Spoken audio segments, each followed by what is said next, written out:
ओम श्री बृहस्पति नमः। हरे कृष्णा। आज गुरुवार यानी कि बृहस्पतिवार के दिन सुनिए बृहस्पति देवता की संपूर्ण कथा। व्रत कथा की पूर्ण कथा के अनुसार प्राचीन समय की बात है। भारत वर्ष में एक राजा राज्य करता था। वह बड़ा ही प्रतापी और दानी था। वह नित्य प्रतिदिन भगवान के मंदिर के दर्शन करने जाता। वह ब्राह्मण और गुरु की सेवा किया करता था। उसके दार से कोई भी याचक निराश होकर नहीं लौटता। वह प्रत्येक गुरुवार को व्रत रखता और पूजन करता। हर दिन गरीबों की सहायता किया करता था। परंतु ये सब बातें उसकी रानी को अच्छी नहीं लगती। वह ना तो व्रत करती और ना ही किसी को एक भी पैसा दान में देती और राजा से भी ऐसा करने से मना किया करती थी। एक समय की बात है कि राजा शिकार खेलने वन को चले गए। घर पर रानी और दासी उसी समय गुरु बृहस्पति देव साधु का रूप धारण करके राजा के दरवाजे पर भिक्षा मांगने आए। साधु ने रानी से भिक्षा मांगी तो वह कहने लगी, हे साधु महाराज, मैं इस दान और पुण्य से तंग आ चुकी हूँ। इस कार्य के लिए तो मेरे पति देव ही बहुत हैं। अब आप ऐसी कृपा करें कि हमारा सारा धन नष्ट हो जाए और मैं आराम से रह सकूं। साधु रूपी बृहस्पति देव ने कहा, हे देवी, तुम बड़ी ही विचित्र हो। संतान और धन से कोई दुखी नहीं होता, इसको तो सभी चाहते हैं। पापी भी पुत्र और धन की इच्छा करता है। अगर तुम्हारे पास धन अधिक है तो भूखे मनुष्यों को भोजन कराओ और प्याऊ लगवाओ। ब्राह्मणों को दान दो, धर्मशालाएं बनवाओ, कुआं, तालाब, बावड़ी, बाग बगीचे आदि का निर्माण कराओ तथा निर्धनों की कुंवारी कन्याओं का विवाह कराओ और यज्ञ आदि करो। इसी प्रकार से कर्मों से आपके कुल का और आपका नाम परलोक में सार्थक होगा, इस वर्ग की प्राप्ति होगी। किंतु रानी साधु की इन बातों से खुश नहीं हुई। उसने कहा, हे साधु महाराज, मुझे ऐसे धन की बिल्कुल भी आवश्यकता नहीं है जिसको मैं अन्य लोगों में दान दूं या जिसको रखने और संभालने में ही मेरा सारा समय नष्ट हो जाए। तब साधु ने कहा, हे देवी, अगर तुम्हारी ऐसी इच्छा है तो जैसा मैं तुम्हें बतलाता हूँ तुम वैसा ही करना। बृहस्पति दिन के घर को गोबर से लीपना, अपने केसों को पीली मिट्टी से धोना, राजा से कहना वह दाढ़ी कटवाए, भोजन में मांस मंद्रा खाए, अपना कपड़ा धोबी के यहाँ पर धुलवाने के लिए भेजना। इस प्रकार 7 बृहस्पतिवार करने से तुम्हारा सब धन नष्ट हो जाएगा। ऐसा कहकर साधु महाराज रूपी बृहस्पति देव जी अंतर ध्यान हो जाते हैं और रानी ने साधु के कहे अनुसार 7 बृहस्पतिवार तक वैसा ही करने का निश्चय विचार कर लिया। साधु के बताए अनुसार कार्य करते हुए केवल 3 बृहस्पतिवार ही बीते हुए थे। उसी समस्त धन संपत्ति नष्ट हो गई। भोजन के लिए दोनों समय परिवार तरसने लगा तथा सांसारिक भोगों से दुखी रहने लगा।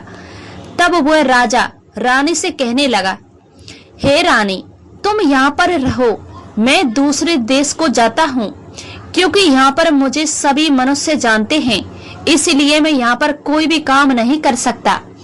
मैं अब परदेश जा रहा हूँ, वहाँ पर कोई काम धंधा करूँगा, शायद हमारे भाग बदल जाएं। ऐसा कहकर राजा परदेश चला जाता है और जंगल से लकड़ी काट कर लाता और शहर में बेचता है। इस तरह जीवन व्यतीत करने लगता है। इधर राजा के बिना रानी और दासी दुखी रहने लगी। किसी दिन भोजन मिलता और किसी दिन जल पीकर ही रह जाती। एक बार रानी और दासी ने 7 दिन तक बिना भोजन के रहना पड़ा तो रानी ने अपनी दासी से कहा, हे दासी, यहाँ प्यासी नगर में मेरी बहन रहती है, वह बड़ी ही धनवान है, तो उसके पास जा और वहां से 5 सेर बेजर मांग कर ले आना, जिससे कुछ समय तो गुजर ही जाएगा। दासी ने बड़ी बहन के पास गई और रानी की बहन के उस समय पूजा कर रही थी। दासी ने रानी से बहन से कहा, हे रानी, मुझे आपकी बहन ने भेजा है मुझे 5 सेर और बेसर दे दो। दासी ने ये बात अनेक बार कही, परंतु रानी की बहन ने कोई भी उत्तर नहीं दिया, क्योंकि उस समय वह बृहस्पतिवार की कथा सुन रही थी। जब दासी को रानी की बहन की कोई भी उत्तर नहीं मिला तो वह बहुत ही दुखी होते हुए उसे क्रोधित भी आया और वह लौटकर रानी से बोली, हे रानी, आपकी बहन तो बड़ी ही घमंडी है, वह तो छोटे लोगों से बात भी नहीं करती। मैंने उससे बहुत बार कहा, लेकिन उसने कोई भी उत्तर नहीं दिया। वापस चली आई। रानी बोली, हे दासी, इसमें उसका कोई भी दोष नहीं है। जब बुरे दिन आते हैं तब कोई भी सहारा नहीं देता। अच्छे बुरे का पता विपत्ति में ही लगता है। अब तो कोई भी ईश्वर की इच्छा होगी तो वही होगा। ये सब हमारे भाग्य का दोष है। उधर रानी की बहन ने सोचा कि मेरी बहन की दासी आई थी, परंतु मैं उससे नहीं बोली, इससे वह बहुत ही दुखी हुई होगी। अंत्य कथा सुनकर और भगवान विष्णु का पूजन समाप्त करके अपनी बहन के घर आई और कहने लगी, हे बहन, मैं बृहस्पतिवार का व्रत कर रही थी। तुम्हारी दासी हमारे घर आई थी, परंतु जब तक कथा होती है तब तक हम लोग ना तो उठते हैं और ना ही बोलते हैं, इसीलिए मैं नहीं तो बोली। और वो दासी क्यों गई थी? रानी बोली, बहन, हमारे घर अनाज नहीं था, वैसे तुमसे कोई भी बात छुपी नहीं है, इस कारण मैंने दासी को तुम्हारे पास 5 सेर बेजर लेने के लिए भेजा था। रानी की बहन बोली, हे बहन, देखो, बृहस्पति भगवान आपकी सबकी मनोकामना पूर्ण करते हैं। देखो, शायद तुम्हारे घर में अनाज रखा हो। ये सुनकर दासी के घर के अंदर गई तो उसने वहां से एक घड़ा बेजर का मिल गया। उसे बड़ी हैरानी हुई, क्योंकि उसने एक बर्तन देख लिया था। उसने बाहर आकर रानी को बताया। दासी अपनी रानी से कहने लगी, हे रानी, देखो, वैसे हमको सब अन्न नहीं मिलता, तब हम रोज व्रत भी तो करते हैं। अगर इनसे व्रत की विधि और कथा पूछ ली जाए तो उसे हम भी किया करेंगे। दासी कहने पर रानी ने अपनी बहन से बृहस्पतिवार का व्रत के बारे में पूछा। उसकी बहन ने बताया, हे रानी बहन, बृहस्पतिवार को सूर्य उदय से पहले उठकर स्नान करके बृहस्पतिवार का व्रत करना चाहिए, लेकिन उस दिन सिर नहीं धोना चाहिए। बृहस्पतिवार के व्रत में चने की दाल और मुनका से विष्णु भगवान का केले के वृक्ष की जड़ में पूजन करें तथा दीपक जलावें। उस दिन एक ही समय भोजन करें और भोजन पीली खाद्य पदार्थ का करें और कथा सुने।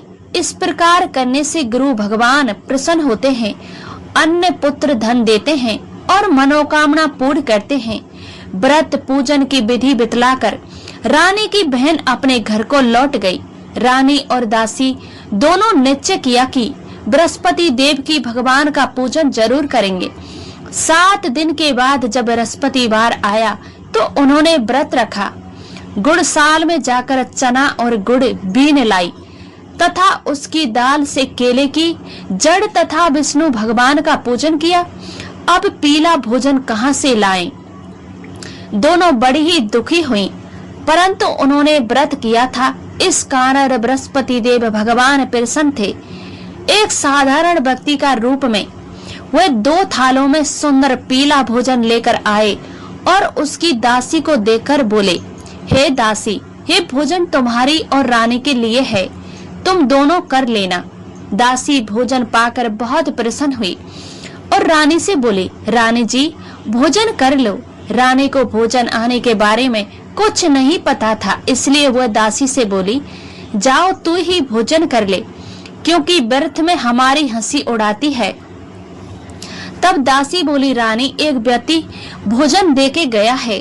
तब रानी कहने लगी, वो भोजन तेरे लिए ही देकर गया है, तू ही भोजन कर।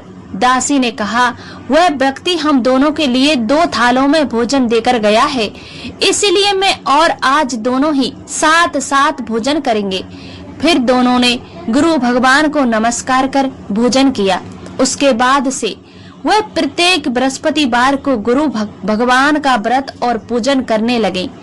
बृहस्पति भगवान की कृपा से उनके पास धन हो गया, परंतु रानी फिर से उसी तरह से आलस्य करने लगी। तब दासी बोली, देखो रानी, तुम पहले भी इसी प्रकार से आलस्य करती थी, तुम्हें धन रखने में कष्ट होता था, इस कारण से सभी धन नष्ट हो गया। अब गुरु भगवान की कृपा से धन मिला है तो तुम्हें आलस्य होता है। बड़ी मुसीबतों के बाद हमने ये धन पाया है, इसीलिए हमें दान पुण्य करना चाहिए। तुम भूखे मनुष्यों को भोजन कराओ, प्याऊ लगवाओ, ब्राह्मणों को दान दो, कुआं, तालाब, बावड़ी आदि का निर्माण करवाओ, मंदिर, पाठशाला बनवाकर दान दो, कुंवारी कन्याओं का विवाह कराओ, धन को शुभ कार्यों में खर्च करो, जिससे तुम्हारे कुल का यश बढ़े और स्वर्ग प्राप्त हो और पितृ भी प्रसन्न हो। दासी की बात को मानकर रानी इसी प्रकार से कर्म करने प्रारंभ कर दिए, जिससे उनका काफी यश फैलने लगा। एक दिन रानी और दासी आपस में विचार करने लगी कि ना जाने राजा किस दिशा में होंगे, उनकी कोई खोज खबर नहीं है। उन्होंने बृहस्पति देव से प्रार्थना की और तब भगवान रात्रि में राजा को इस वर में कहा, हे राजा, उठ, तेरी रानी तुझको याद करती है, अब अपने देश को वापस लौट जा। राजा प्रातः काल उठकर जंगल में लकड़ियां काट कर लाने के लिए जंगल की ओर चल पड़ा। जंगल के गुजरते हुए वह सोचने लगा कि रानी गलती से उसे कितने दुख भोगने पड़े। राजपाट छोड़कर उसे जंगल में आकर रहना पड़ा। जंगल से लकड़ियां काटकर उन्हें बेचकर गुजारा करना पड़ा। उसी समय जंगल से बृहस्पति देव एक साधु का रूप धारण करके आए और राजा के पास आकर बोले, हे लकहारे, तुम इस सुनसान जंगल में किस चिंता में बैठे हो, मुझे बतलाओ। ये सुनकर राजा की आंखों में आंसू भर आए और साधु की वंदना करके वह बोला, हे प्रभु, आप सब कुछ जानने वाले हैं। ऐसा कहकर राजा ने साधु को अपनी संपूर्ण कथा सुना दी। महात्मा दयालु होते हैं। वे राजा से बोले, हे राजा, तुम्हारी रानी, तुम्हारी पत्नी बृहस्पति देव की पिता अपराध किया था, जिसके कारण तुम्हारी ये दशा हुई है। तुम किसी प्रकार की चिंता मत करो, भगवान तुम्हें पहले से अधिक धन देंगे। देखो, तुम्हारी पत्नी बृहस्पतिवार का व्रत करना आरंभ कर दिया है। अब तुम भी बृहस्पतिवार का व्रत करके चने की दाल और गुड़ जल के लोटे में डालकर केले का पूजन करो, फिर कथा कहो या सुनो, भगवान तुम्हारी सब मनोकामना पूर्ण करेंगे।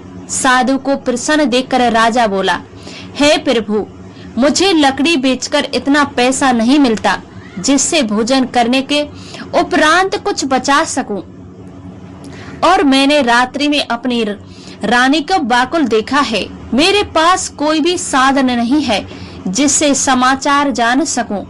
फिर बृहस्पति देव जी, क्या कहानी है? कहूं, मुझसे तो कुछ भी नहीं मालूम है।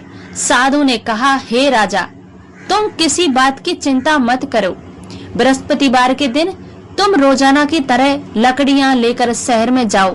तुम्हें रोज से 2 गुना धन प्राप्त होगा, जिससे तुम भली भांति भोजन कर लोगे और बृहस्पति देव की पूजा का सामान भी आ जाएगा। बृहस्पतिवार की कथा इस प्रकार है। प्राचीन काल में एक बहुत ही निर्धन ब्राह्मण था। उसकी कोई भी संतान नहीं थी। वह नित्य पूजा पाठ करता और परंतु उसकी पत्नी बहुत ही मलिनता के साथ रहती। वह ना तो स्नान करती और ना ही किसी देवता का पूजन करती। प्राप्त काल उठते ही सबसे पहले भोजन करती, बाद में कोई अन्य कार्य करती।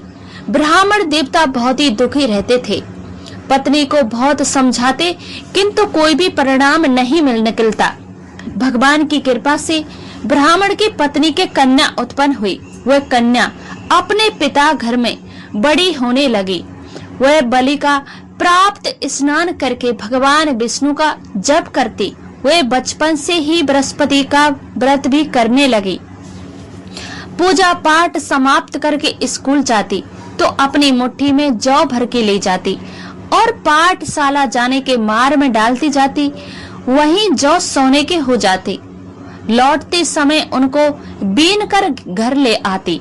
एक दिन वह बालिका सूप में उन सोने के जौ को फटक साफ कर रही थी तो तभी उनकी माँ ने देख लिया और कहने लगी, हे बेटी, सोने के जौ को फटकने के लिए सोने का सूप होना ही चाहिए। दूसरे दिन गुरुवार था। उस कन्या ने व्रत रखा और बृहस्पति देव से प्रार्थना करके कहा, हे प्रभु, यदि मैंने सच्चे मन से आपकी पूजा की है तो मुझे सोने का सूप दे दो। बृहस्पति देव ने उसकी प्रार्थना इस बार कर ली। रोजाना की तरह वो कन्या जौ फैलाती हुई पाठशाला चली गई। पाठशाला से लौटते जब वो घर को जौ बीन रही तो बृहस्पति देव की कृपा से उसे सोने का सूप भी मिला। उसे वह घर ले आई और उससे जौ साफ करने लगी, परंतु उसकी माँ का वही ढंग रहा। एक दिन की बात है, वह कन्या सोने के सूप में जौ साफ कर रही थी। उस समय उस नगर का राजकुमार वहां से होकर निकल रहा था। इस कन्या के रूप को सोने के सूप में जौ को साफ करते हुए देखकर वह उस कन्या पर मोहित हो गया। राजमहल में आकर वह भोजन तथा जल त्याग कर उदास होकर लेट गया।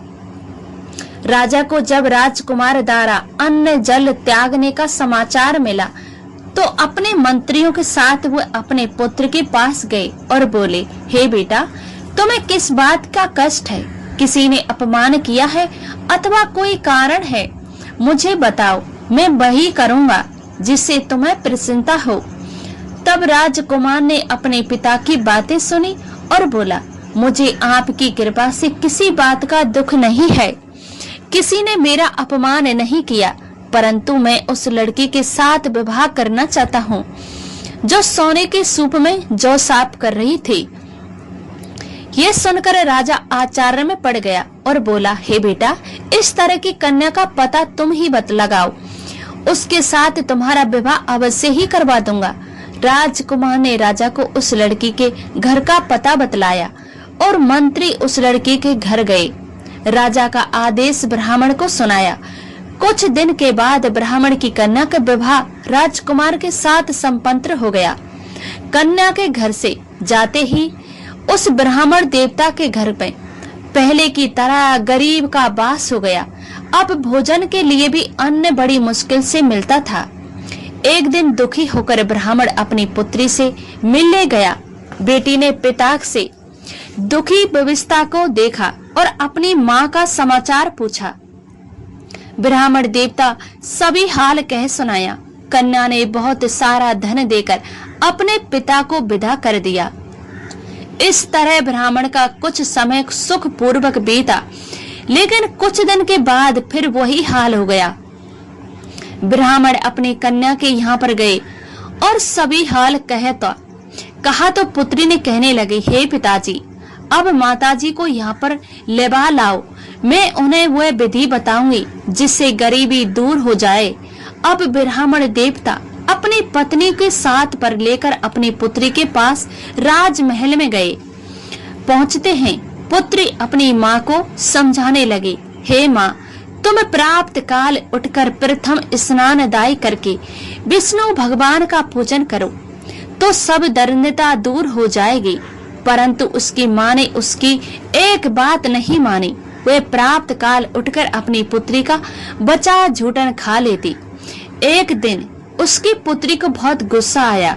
उसने रात में कोठरी से सारा सामान निकाल दिया और उसमें अपनी माँ को बंद कर दिया। प्राप्त में उससे निकाला और स्नानदायी करा के पूजा पाठ करवाया। उसकी माँ की बुद्धि ठीक हो गई। इसके बाद वह नियम पूर्वक पूजा पाठ करती और प्रत्येक बृहस्पतिवार को व्रत करने लगी और कथा सुनने लगी। इस व्रत के पुण्य प्रभाव से उसकी माँ भी बहुत धनवान हो गई और बृहस्पति देवता के प्रभाव से इस स्वर्ग को गई। वह ब्राह्मण भी सुख पूर्वक इस लोक का सुख भोग कर ईश्वर को प्राप्त हुए। इस तरह कहानी कहकर साधु महाराज वहां से लोप्त हो जाते हैं। धीरे धीरे समय बीतने पर भी बृहस्पतिवार का दिन आया। राजा जंगल से लकड़ी काटकर किसी शहर में बेचने गए। उसे उस दिनों से अधिक धन मिला। राजा ने चना गुड़ आदि लाकर बृहस्पतिवार का व्रत किया। उस दिन से उसके सभी कलेश दूर हुए। परंतु जब अगला गुरुवार दिन आया तो वह बृहस्पतिवार का व्रत करना भूल गया। इस कारण से बृहस्पति भगवान नाराज हो गए। उसी दिन से उस नगर के राजा विशाल यज्ञ का आयोजन किया तथा अपने समस्त राज्य में घोषणा करवा दी कि कोई भी मनुष्य अपने घर में भोजन न बनाए और आग भी न जलाए। समस्त जनता मेरे यहाँ पर भोजन करने आए और इस यज्ञ को जो ना मानेगा उसको फांसी दी जाएगी। राजा की आज्ञा के अनुसार राज्य के सभी निवासी राजा को भोज में सम्मिलित हुए, लेकिन लकहारा कुछ देर से पहुंचा, इसलिए राजा उसको अपने साथ महल में ले गए। जब राजा लकहारे को भोजन करा रहे थे तो रानी की दृष्टि उस खूंटी पर पड़ी जिस पर उसका हार लटका हुआ था। उसे हार खूंटी पर लटका दिखाई नहीं दिया। रानी को निश्चय किया हो गया कि मेरा हार उस लकहारे ने चुरा लिया है। उस समय सैनिक बुलाकर उसको कैद खाने में डलवा दिया। जब लकहारा कारागार में पड़ गया तो बहुत ही दुखी होकर विचार करने लगा कि ना जाने कौन से पूर्व जन्म से कर्म से मुझे ये दुख प्राप्त हुआ है, और उसी साधु को याद करने लगा जो जंगल में मिला था।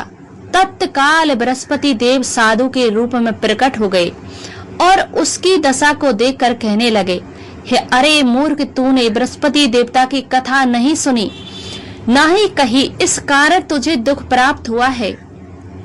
अब चिंता मत कर, बृहस्पतिवार के दिन कारागार के दरवाजे पर 4 पैसे पड़े मिलेंगे। उनसे तू बृहस्पति देव की पूजा करना और तेरे सभी कष्ट दूर हो जाएंगे। अगले बृहस्पतिवार से उसे कारागार के द्वार पर 4 पैसे पड़े मिले। राजा ने पूजा का सामान मंगवाकर कथा कही और प्रसाद बांटा। उसी रात्रि को बृहस्पति देव ने उस नगर के राजा को ईश्वर में कहा, हे राजा, तूने जिस आदमी को कारागार में बंद करा दिया है वह निर्दोष है। वह राजा, उसे छोड़ देना। रानी का हार उसी खूंटी पर लटका हुआ है। अगर तू ऐसा नहीं करेगा तो मैं तेरे राज्य को नष्ट कर दूंगा।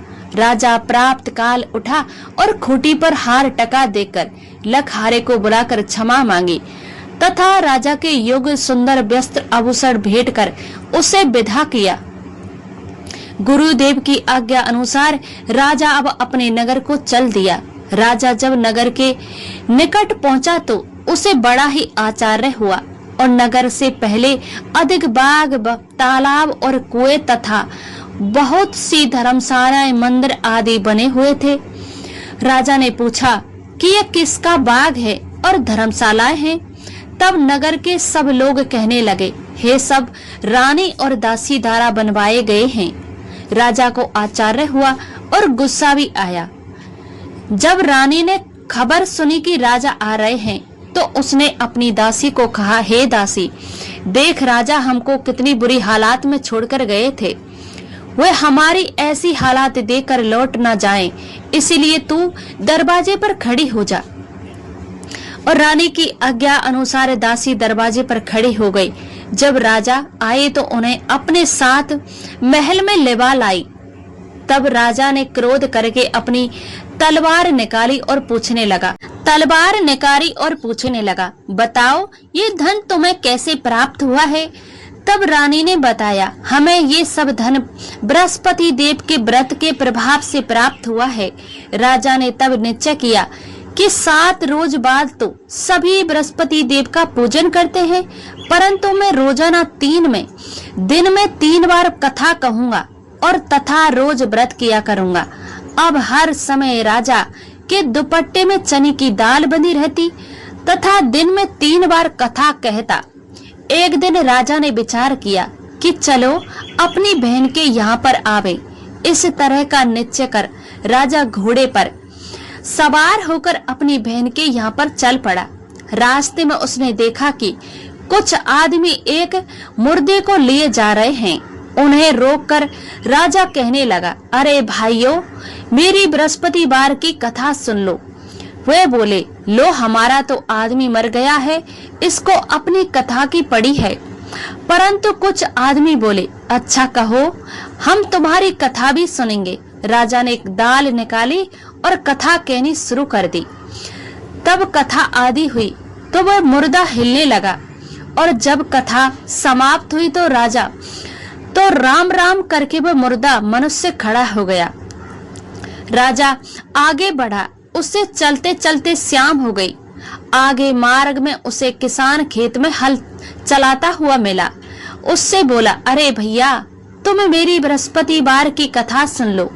किसान बोला, जब तक मैं तेरी कथा सुनूंगा तब तक तो 4 हरैया जोत लूंगा। जा अपनी कथा किसी और को सुनाना। राजा आगे चलने लगा। राजा के हटते ही बैल पछाड़ खाकर गिर पड़े तथा किसान के पेट में बहुत जोर से दर्द होने लगा। उसी समय किसान की माँ रोटी लेकर आई। उसने जब ये देखा तो अपने पुत्र से सब हाल पूछ। बेटे ने सभी हाल बता दिया। बुढ़िया दौड़ी दौड़ी उस घुड़सवार के पास गई और उससे बोली, मैं तेरी कथा सुनूंगी, तू अपनी कथा मेरे खेत पर ही चलकर कहना। राजा ने लौटकर बुढ़िया के खेत पर जाकर कथा कही, जिससे सुनते ही बैल खड़े हो गए और किसान का पेट दर्द भी बंद हो गया। अब राजा अपनी बहन के यहाँ पर पहुंचा तो बहन ने भाई की खूब मेहरबानी की। दूसरे दिन प्राप्त काल राजा तो देखने लगा कि सब लोग भोजन कर रहे हैं। राजा ने अपनी बहन से पूछा कि ऐसा कोई भी मनुष्य है जिसे भोजन नहीं किया हो, जो मेरी बृहस्पतिवार की कथा सुन ले। तो बहन बोली, भैया, ये ऐसा देश है, पहले यहाँ पर भोजन करते हैं, उसके बाद कोई अन्य कार्य करते हैं। अगर पड़ोस में कोई हो तो देखकर आती हूँ। ऐसा कहकर बहन देखने चली गई, परंतु उसे कोई भी ऐसा व्यक्ति नहीं मिला जिसने भोजन नहीं किया हो। फिर वह कुम्हार के घर पर गई जिसका लड़का बीमार था। उसे पता चला कि उसके यहाँ पर 3 दिन से कोई भी भोजन नहीं किया है। रानी ने अपने भाई से कथा सुनने के लिए कुम्हार से कहा तो वह तैयार हो गया। तब राजा ने जाकर बृहस्पतिवार की कथा कही, जिसको सुनकर उसका लड़का ठीक हो गया। अब तो राजा की प्रशंसा होने लगी। एक दिन राजा ने अपनी बहन से कहा, हे बहन, अब हम अपने घर को जाएंगे, तुम भी तैयार हो जाओ। राजा की बहन ने अपनी सास से अपने भाई के साथ जाने की आज्ञा मांगी तो सास बोली, चली जा, परंतु अपने लड़के को मत ले जाना, क्योंकि तेरे भाई की कोई भी संतान नहीं होती है। बहन ने अपने भाई से कहा, भैया, मैं चलूंगी, परंतु कोई भी बालक नहीं जाएगा। राजा ने कहा, जब कोई बालक ही नहीं चलेगा तो तुम भी जाकर क्या करोगे? फिर दुखी मन से राजा अपने नगर को लौट आया। राजा ने अपनी रानी से कहा, हम निसंतान हैं, इसीलिए हमारे घर कोई भी आना पसंद नहीं करता है, हम निसमझी हैं। राजा ऐसा कहकर बिना भोजन आदि किए सैया पर लेट गया। रानी बोली, हे प्रभु, बृहस्पति देव ने हमें सब कुछ दिया है, वे हमें संतान भी अवश्य देंगे। उसी रात बृहस्पति देव ने राजा को ईश्वर में कहा, हे राजा, उठ, सभी सोच त्याग दे, तेरी रानी गर्भ से है। राजा को ये जानकारी बड़ी प्रशंसा हुई। 9वें महीने के रानी के गर्भ से एक सुंदर पुत्र पैदा हुआ। तब राजा की बहन ने ये शुभ समाचार सुना तो वह बहुत ही खुश हुई तथा बधाई लेकर अपने भाई के यहाँ पर आई। तभी रानी ने कहा, घोड़ा चढ़कर तो नहीं आई, गधा चढ़ी आई है। राजा ने बहन को बोली, अरे भाई, इस प्रकार ना कहती तो तुम्हें संतान कैसे मिलती? बृहस्पति देव ऐसे ही हैं, जिनके मन में जो कामना रहती है सभी को पूर्ण करते हैं। जो श्रद्धा भाव पूर्वक बृहस्पतिवार का व्रत करता है और कथा पढ़ता है अथवा सुनता है और दूसरों को सुनाता है, बृहस्पति देव उसकी सभी मनोकामना पूर्ण करते हैं। बृहस्पति देव उनकी सदैव रक्षा करते हैं। जो संसार में सद्भावना और सच्चे मन से बृहस्पति देव की पूजन करते हैं, उनकी सभी मनोकामना उसी प्रकार पूर्ण होती हैं जैसे रानी और राजा ने बृहस्पति देव की कथा का गुणगान किया था। उनकी सभी इच्छाएं बृहस्पति देव ने पूर्ण की। मनुष्य को हृदय से उनका मनन करते हुए जय जयकार करने चाहिए। प्रेम से बोलिए बृहस्पति देव की जय।